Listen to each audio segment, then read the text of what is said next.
Et bonjour tout le monde, de nouveau une vidéo sur mon péril avec mon camion VL. Donc j'ai eu plus de réponses aujourd'hui. Chez monsieur Rosel qui m'a rappelé aujourd'hui. Pour ceux qui connaissent pas mon histoire, j'ai un camion qui est complètement bloqué niveau assurance parce que monsieur Patrick Rosel, soi-disant, m'avait mal compris. Mais la mauvaise compréhension fait qu'il m'a bloqué mon camion en fait au niveau de toutes les assurances parce que personne ne peut me le prendre. Enfin, pas au niveau de toutes les assurances parce qu'en gros, c'est un camion qui est introuvable auprès des autres assureurs. Et en fait, il n'y a que AXA qui le trouve, parce qu'AXA trouve tous les véhicules. AXA, ils sont bons pour ça, c'est pas des conneries. Ils trouvent tout et n'importe quoi comme véhicule qui existe. Même si vous pensez qu'un véhicule n'existe pas, eux, pour lui, il existe. Voilà. Il n'y a pas. Voilà. Et eux, ils trouvent tout.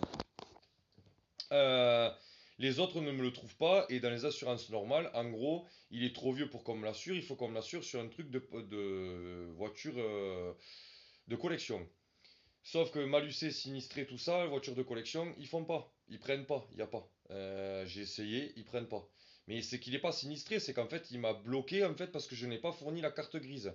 Alors que c'est un véhicule de collection qui n'était pas censé bouger pour le moment.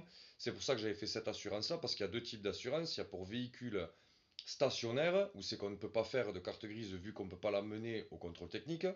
Parce que s'il ne démarre pas, on ne peut pas l'amener au contrôle technique, ils ne le prennent pas. Même s'ils savent qu'il ne va pas passer, puisqu'il ne démarre pas, mais ils ne le prennent pas. C'est comme ça, c'est leur logique à eux, qu'est-ce que vous voulez que je vous dise? Et il y a une assurance collection pour les véhicules roulants sur la route française. Après, on est bloqué soit par région, soit par département, soit dans la France. Ça dépend ce qu'on prend comme assurance. Voilà. Moi, monsieur Rosel Girona me l'a bloqué auprès de l'agence AXA. Et en gros, pour une mauvaise compréhension, une erreur de sa part et qui ne veut pas faire machine arrière, faire un recommandé ou je sais pas quoi à l'agence en disant qu'il a fait une mauvaise manip. Parce que là, en gros, je l'ai réparé, j'ai fini de le réparer. Je veux l'assurer pour pouvoir faire ma carte grise, parce que pour faire une carte grise, il faut l'assurer. Je peux pas. Je peux pas parce que le camion est bloqué. Donc le gouvernement, il va falloir que ça bouge, parce qu'il y a un moment donné, il va falloir arrêter de mettre des trucs obligatoires, en sachant que nous, on est obligé de payer une assurance, mais eux, par contre, ils sont pas dans l'obligation de nous payer quand on a un problème. Eux, ils font ce qu'ils veulent. Donc ça, c'est injuste.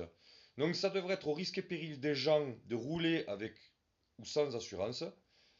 Tu crées un accident mortel, c'est ton problème. Nous, on te saisit ton compte tous les mois et tu donneras de l'argent à la famille où c'est que tu as tué quelqu'un. Et puis, point barre.